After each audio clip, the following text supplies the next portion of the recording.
Polri akan melimpahkan tersangka Don Rito beserta seluruh barang bukti termasuk uang tunai dan emas hasil sitaan ke Kejaksaan Agung Jumat besok. Pelimpahan itu merupakan bagian dari penanganan kasus dugaan tindak pidana pencucian uang yang berkaitan dengan perkara PT Asabri X Jampitsus.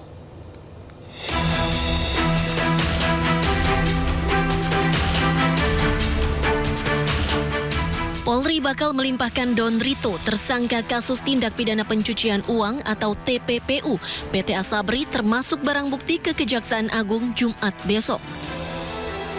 Barang bukti tersebut merupakan temuan penyidik Polri di 12 lokasi, satu diantaranya rumah ex Jampitsus Febri Adriansyah. Diketahui 3 kasus dugaan korupsi tersebut terkait batubara, Asabri, dan Krakatau Steel. 3 kasus itu sebelumnya ditangani Kortas Tipikor Polri dan Ditreskrimsus Polda Metro Jaya, kemudian dilimpahkan ke Kejagung. Di Reskrimsus Polda Metro Jaya, Kombes Victor Dean Makbon menyatakan perkara Don Rito dilimpahkan beserta sejumlah barang bukti. Adapun barang bukti yang disita kepolisian mulai dari uang hingga emas.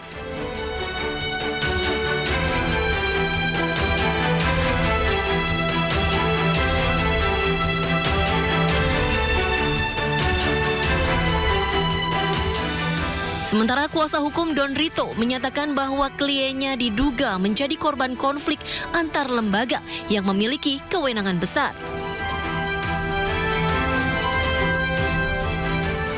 Posisi Pak Idon itu ibaratnya gini, ini gajah sama gajah berkelahi nih, ya. Pak Idon itu sebagai pihak pelandu yang digencat habis ketika terjadi perkelahian. Gambarannya begitu. Jadi posisi Pak Idon sebagai pihak yang diinjek karena terjadi perkelahian antar 2 lembaga negara yang punya power dan punya kemampuan di dalam memproses semua persoalan publik ini. Pertama terkait dengan penanganan perkara Asabri, klaster Pak Tangia. Terkait perkara itu Pak Idon pasif. Dia tidak kenal Pak Tangia dan tidak ada interaksi baik secara personal ataupun secara finansial. Terus kedua terkait dengan masalah suplai batu bara di PLN. Sepanjang proses pemeriksaan Pak Idon menyampaikan urusan itu dia juga nggak ngerti dan nggak pernah berinteraksi dengan pihak-pihak yang diperiksa oleh Bareskrim, oleh Kortas maupun Polda sebagai pihak yang menyuplai batubara ke PLN.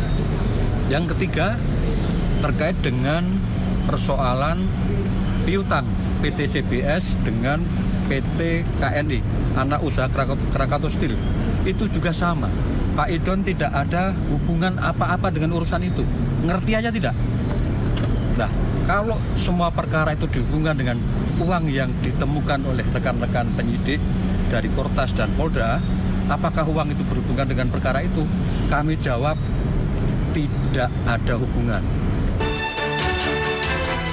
Sebelumnya, Kejaksaan Agung menerbitkan 3 surat perintah penyidikan atau sprindik baru terkait kasus korupsi yang menyeret ex Jampitsus. Kendati telah menerbitkan sprindik baru, Kejagung memastikan bahwa pihaknya akan tetap melibatkan kepolisian dalam pengusutan perkara yang menjerat ex Jampitsus. Tim Liputan iNews melaporkan. Kejaksaan Agung menerbitkan surat edaran yang memerintahkan menghentikan pengumpulan data dan keterangan terkait pelaksanaan program MBG. Meski demikian, Kapus Penkum menyatakan bahwa penghentian pengumpulan data bukan berarti hasilnya tidak diproses.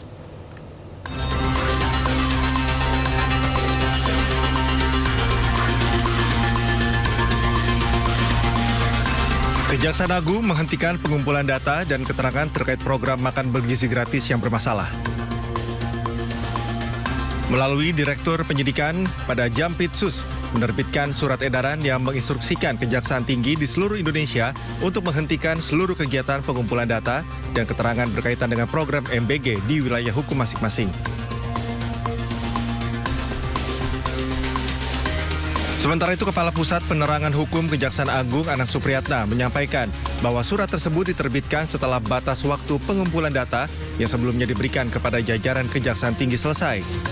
Anang menyebut tujuan pendataan SPPG untuk melihat apakah ada titik-titik fiktif ataupun terkait jual beli yang dilakukan para tersangka.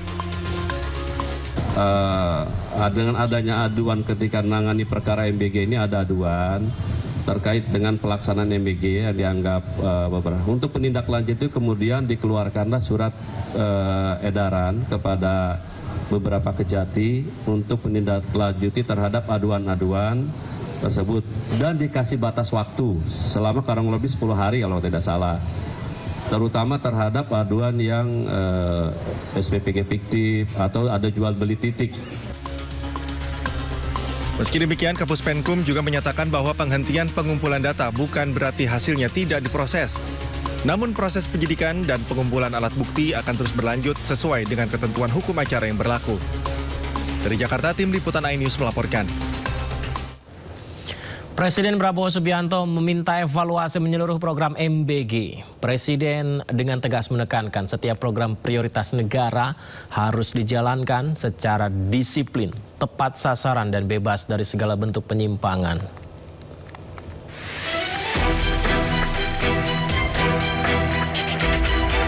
Presiden Prabowo Subianto memimpin rapat terbatas bersama jajaran Kabinet Merah Putih, pimpinan lembaga negara, Panglima TNI, serta para Direktur Utama BUMN strategis di Istana Merdeka. Ratas ini secara khusus membahas salah satunya langkah penguatan pelaksanaan program makan bergizi gratis.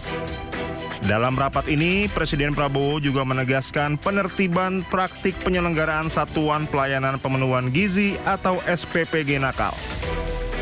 Di akhir rapat, Prabowo dengan tegas menekankan setiap program prioritas negara harus dijalankan secara disiplin, tepat sasaran, dan bebas dari segala bentuk penyimpangan. Menteri Koordinator Bidang Pangan Zulkifli Hasan mengatakan telah meminta waktu 1 bulan untuk menyelesaikan masalah MBG. Ya, jadi saudara, nomor 2 tadi mengenai MBG akan menyelesaikan persoalan-persoalan yang selama ini menjadi hambatan atau penyalahgunaan. Kami minta waktu 1 bulan, ya, 1 bulan lagi, 1 bulan untuk menyelesaikan, merapikan. Setelah itu langkah-langkah berikutnya kami akan laporkan Bapak Presiden untuk nanti diputuskan, diberi arahan seperti apa keputusan akhirnya. Julhas mengungkapkan pemerintah telah memetakan sejumlah kendala dalam pelaksanaan program MBG. Di antaranya penyalahgunaan program, penetapan titik penerima manfaat, hingga ketersediaan satuan pelayanan pemenuhan gizi untuk mendukung pelaksanaan penyaluran MBG di sejumlah daerah. Pembenahan tersebut merupakan bagian dari komitmen pemerintah memperkuat tata kelola program MBG sehingga pelaksanaannya semakin efektif, transparan, dan mampu menjangkau seluruh penerima manfaat sesuai tujuan program. Tim Liputan iNews melaporkan. Ya, Kejaksaan Agung telah membentuk tim penyidik khusus untuk mengusut perkara yang menyeret Febri Ardiansyah. Tim penyidik khusus bentukan Kejagung diisi 9 jaksa senior yang mayoritas merupakan alumni KPK.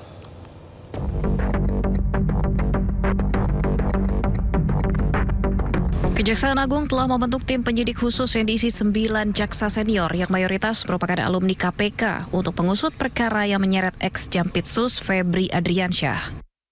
Pembentukan tim 9 ini ada dalam sprindik baru yang sifatnya khusus yang telah dikeluarkan Kejaksaan Agung. Deretan jaksa yang tergabung dalam tim 9 sengaja dipilih berdasarkan pengalaman dalam menangani kasus korupsi. Dalam sprindik baru, kami terbitkan makanya sprindik yang sifatnya khusus, kita bentuk tim khusus. Ini terdiri dari 9 orang.